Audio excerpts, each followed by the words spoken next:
तव कथामृतं तप्तजीवनं कविभिरीडितं कल्मषापहं श्रवणमङ्गलं श्रीमदाततं भुवि गृह्णन्ति ये भूरिदा जनाः भुवि गृह्णन्ति ये भूरिदा जनाः.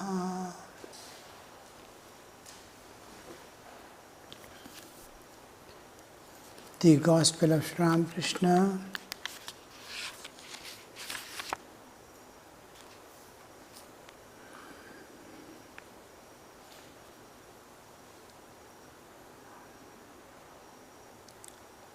we read through the whole poem, the song. Says Ram Prasad, if you do as I say, you can submit a good account, O my mind, to the King of Death, and I shall be well pleased with you and call you my darling. The whole process of evolution he gives, the path by which you manage your life to transcend all the limitations of nature and go beyond. He says, we see getting the vision of Divine Mother seems to be the most cherished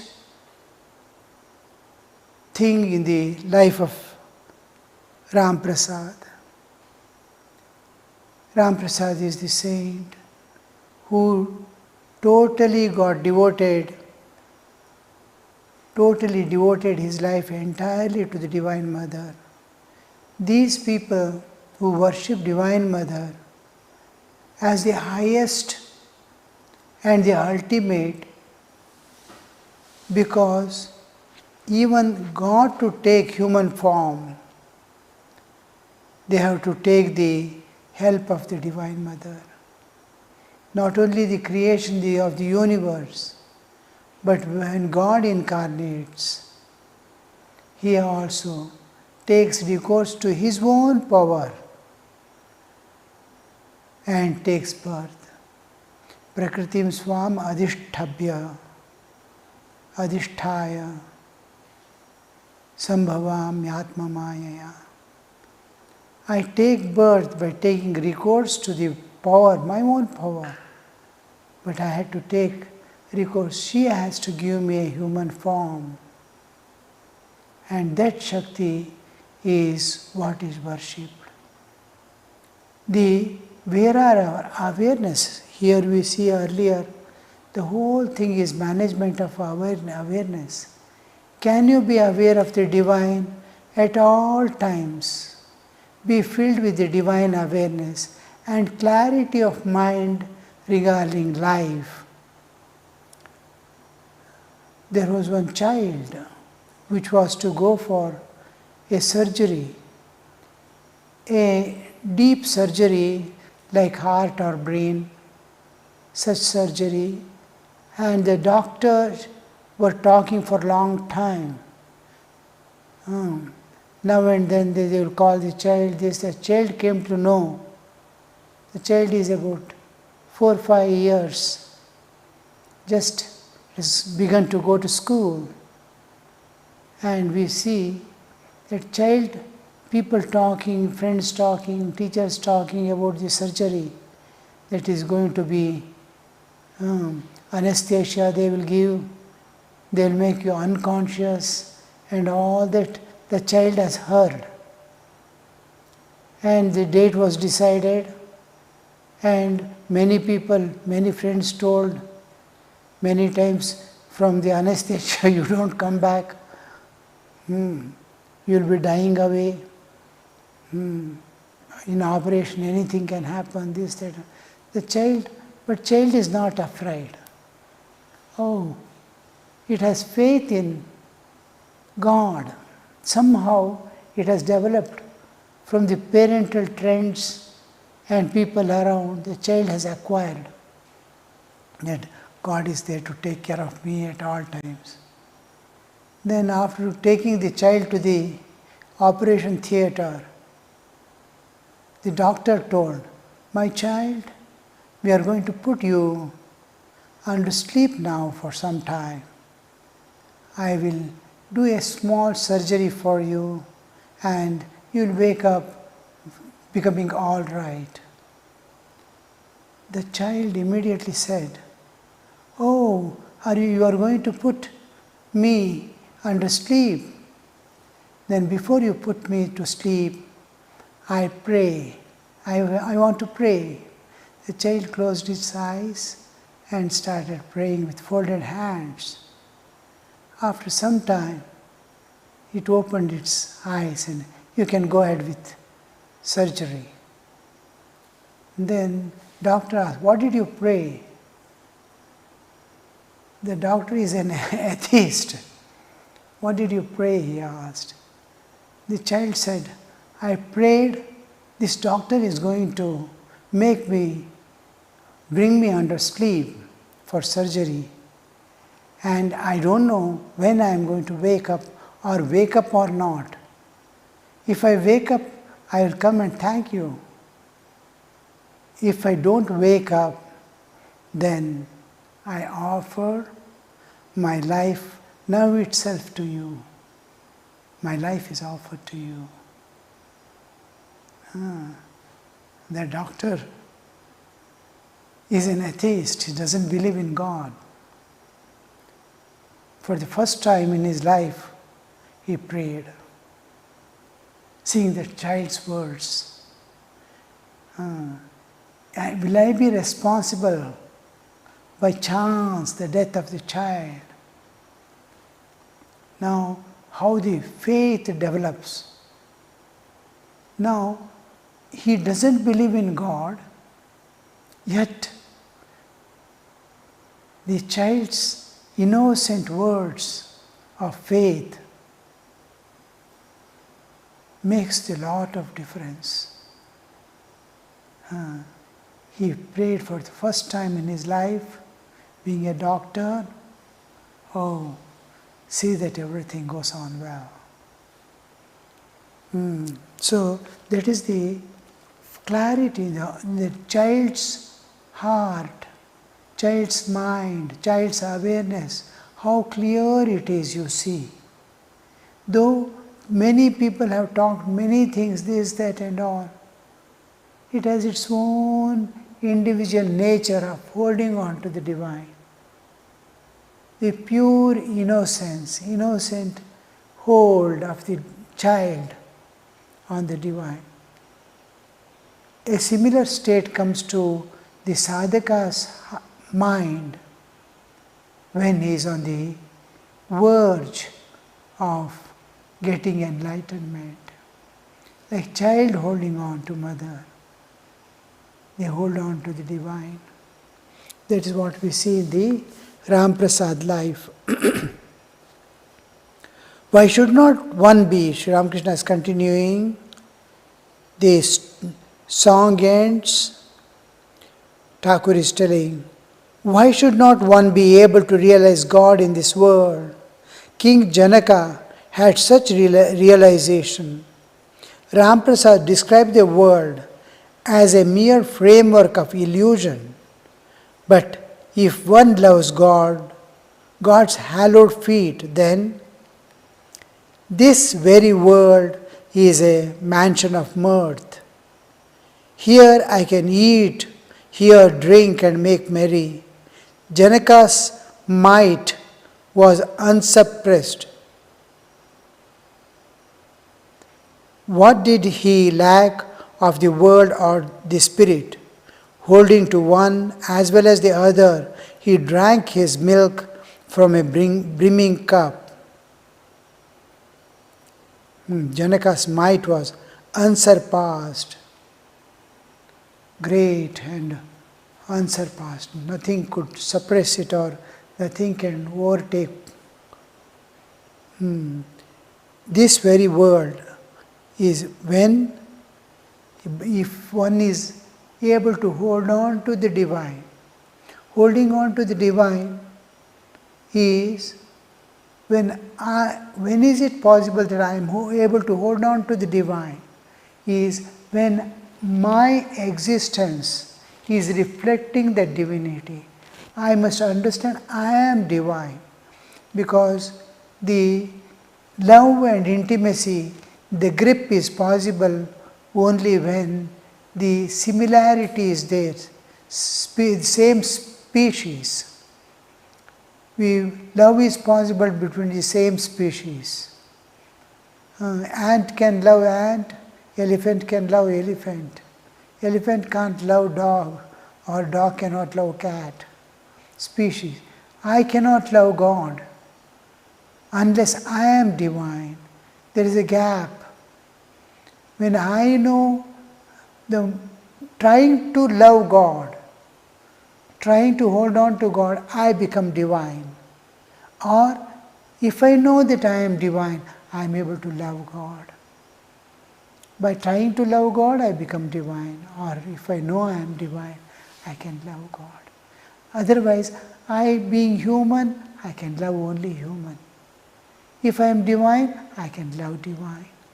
So I must know, when holding on to the divine means, I am able to know myself to be divine and hold on to the divine.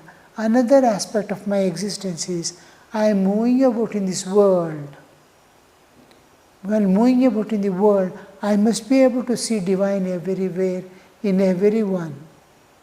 Otherwise, my half of my existence, which is going with the world, if I am not able to hold on to the divine, I won't be able to love God. To love God, to see God, to experience God, you must be able to see divine in all beings. And it must be a practical truth, not a theoretical understanding. So, but one cannot be a King Janaka all of a sudden.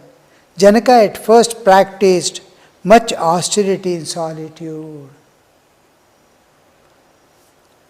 Solitude.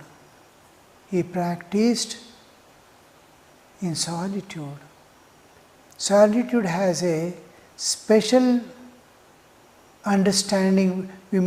Many people say solitude means separating from all the external things, entering into some place where people and things are not there. It is not so. Nor it is inner solitude while I am in the world. No. Thinking of divine and nothing else is the actual solitude. In solitude means I am filling myself with the divine. And even otherwise, physical solitude also we observe now and then, because Sri Ramakrishna says, you see, 4 things lead to love of God. One is repeating the names and singing the glories of God. Singing the names and glories of God. Then, now and then entering into solitude, satsanga, the company of holy men, and intense prayer. These 4. The solitude is one of the important parts of sadhana, because in solitude we are always accustomed to see this world, external world. I am seeing the external world. My mind is outgoing. I am focusing on this world. It is very easy, and I am accustomed to do that. I never turned my torch towards me. I have not seen. Everything I have judged, everything I have labeled. Good, bad, right, wrong, this, that, so many things, in so many ways. I observe this world and identify. But I have never turned this torch to myself. In solitude, the mind that is outgoing, it is observing the whole world, is for the first time tries to observe itself. The mind gets turned. I am focusing my attention to myself. Nobody else is there. No other thoughts. In solitude, while in the society and moving about in the world, my outside is my vision. In solitude, I turn the torch to myself and look at me. Then I will evaluate me. I will judge me. I will undergo introspection. What's happening to me? Where am I making mistake? The introspection is there. And then in solitude, I become in direct contact with the Divine. I am alone with the Divine. I am in the company of the Divine. So when I turn the torch within and turn myself in the company of God, I and God alone are there. Then I can view myself, I can understand myself, I can know my faults and virtues, and then I can manage my inner yearnings. I can give shape to my inner world, my intellect, my heart, and all. I can give proper shape to hold on to the Divine. It is in solitude I get anchored to the Divine. So solitude becomes an essential part. This, and in lower levels we do the introspection. In higher levels we try to change the paradigm from the world awareness to the Divine awareness. The third thing is I am coming in contact with the Divine. I try to build up the relationship with the Divine and hold on to the Divine, get anchored in my inner divinity. This is where slowly the divinity starts manifesting. And once the manifestation of divinity begins, it's a time for you to dive within and practice the samadhi sthitis. All this happen only in solitude, especially practice of higher types of meditation to go into deeper levels of consciousness. It is not possible when you are moving about in the world. It is an exclusive solitude of a different nature. Janaka practiced first much austerity in solitude. Austerity means we minimize all our requirements to the base living. Just have to live.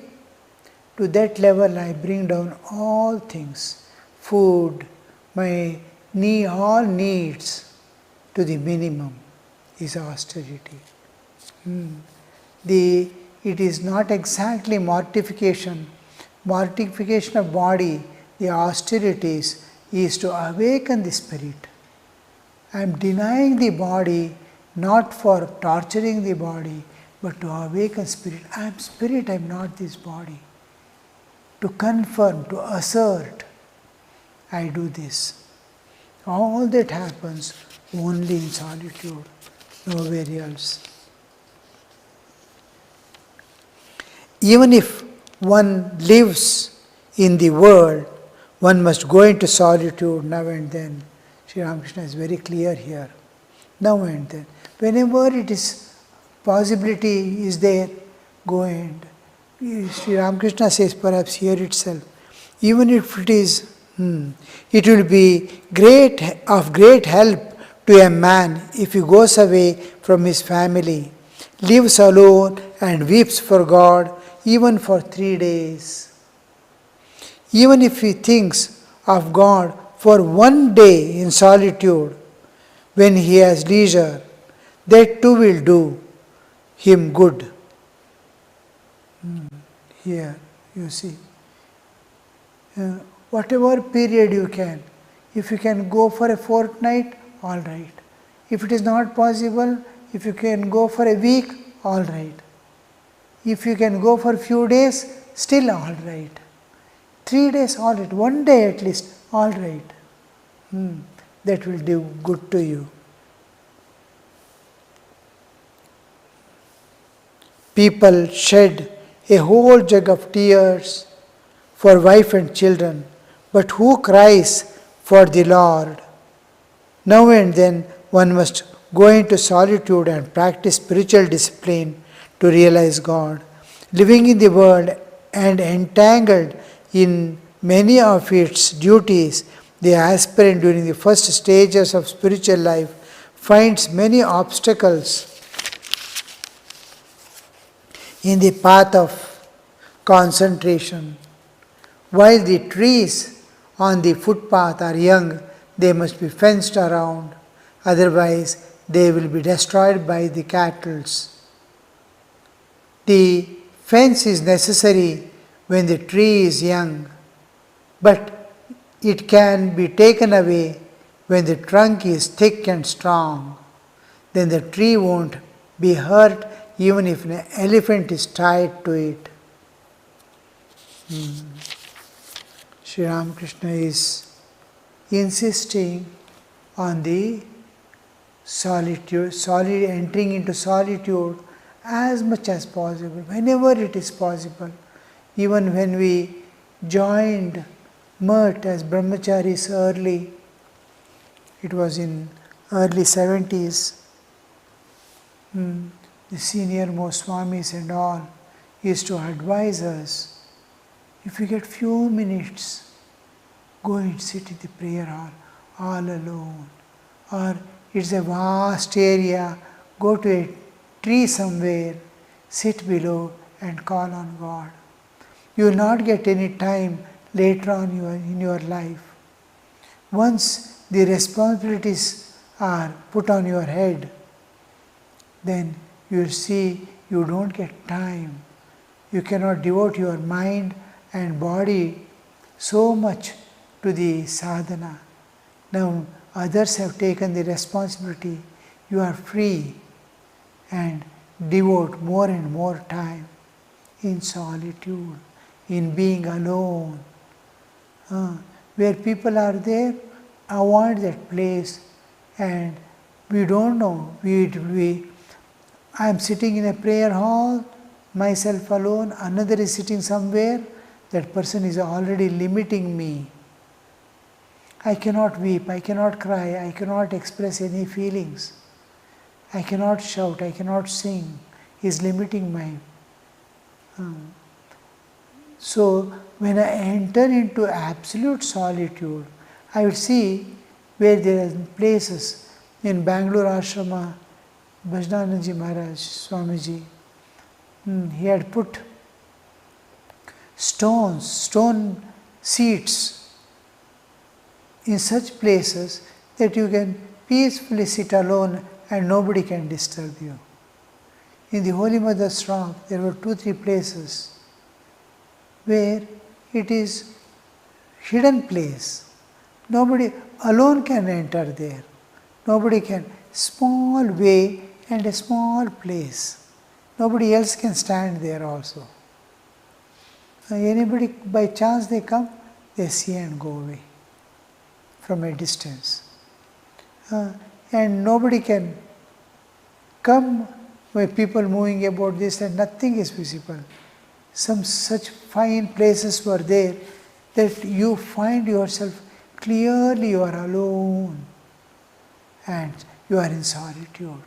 God alone is with you. That feeling. Everywhere in monasteries there are so many places where you can feel that solitude, being alone, being in the company of God alone. You can get. The Sharda foundation people, Matajis and all, they were telling, when we were there in the monastery, all our movements and thoughts were limited. Now, after coming here, we can move about anywhere freely. I can walk through the forest, I can walk to the rock. Evenings they go one by one here, there, sit alone, take a chair and go and sit alone and sit for till the evening Aarti bell goes on. So that they feel the complete solitude. One is here, one is somewhere else, we can't. We see in the Ramakrishna's time, Sri Ramakrishna used to wake them up at mid of the night, any time, and time was not a factor at all for Sri Ramakrishna. Sometimes they have slept at 11 o'clock, 11:30 Sri Ramakrishna is waking up. Oh, it is time, get up, get up. Sunrise is happening. Go and sit for meditation. They have to run. Sometimes it will be 2 o'clock. He will not sleep. He will be moving about. He will see people sleeping and he has to bother. Oh, if they spend time like this, when will they do their meditation? So, then we see in Gospel somewhere, later on it may come, that M is going somewhere, one person is weeping and shouting. He hears the voice, oh Gopala. Sri Ramakrishna had told the story of Gopala to the devotees. And when midnight, absolute silence or early morning, he is going and he is hearing the voice from unknown corner. Oh Gopala, where are you? Where are you? The Arthanada is coming from somewhere. So that is solitude. He is finding total solitude. I can shout and call God. Nobody is here. So that kind of solitude where you demand, where you show yourself, expose yourself to God from within. Look at me. This is my position. Whatever I am. Take me, help me, bring me up. With lot of imperfections and impurities, I am standing here. It's your part now to clean me, guide me forth. So with that prayer, he advances.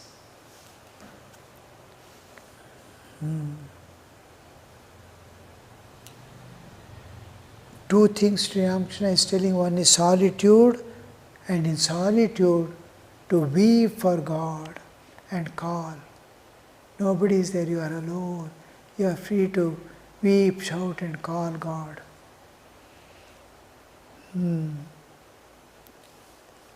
People shed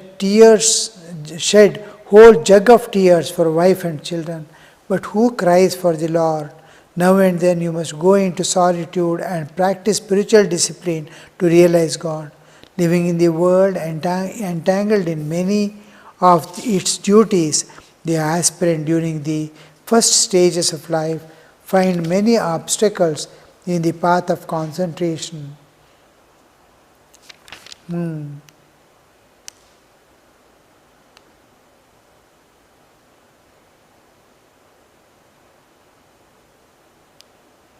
So, one is being in the solitude, other is the heart's longing expressed through the tears. The prayers must go with deep, intense feelings. Feelings is independent of intellect and reasoning. When feeling dominates, intellect will disappear.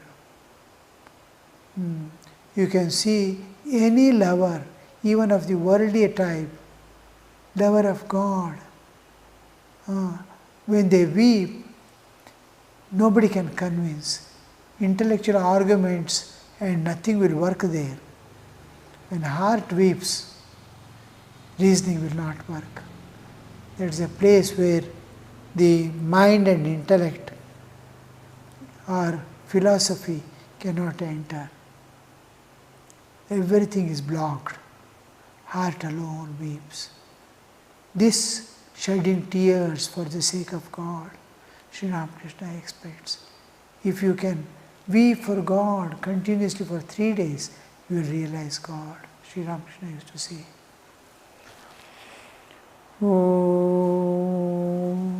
Shanti Shanti Shanti Harihi Om Tat Sat Shri Ramakrishna Arpanamastu.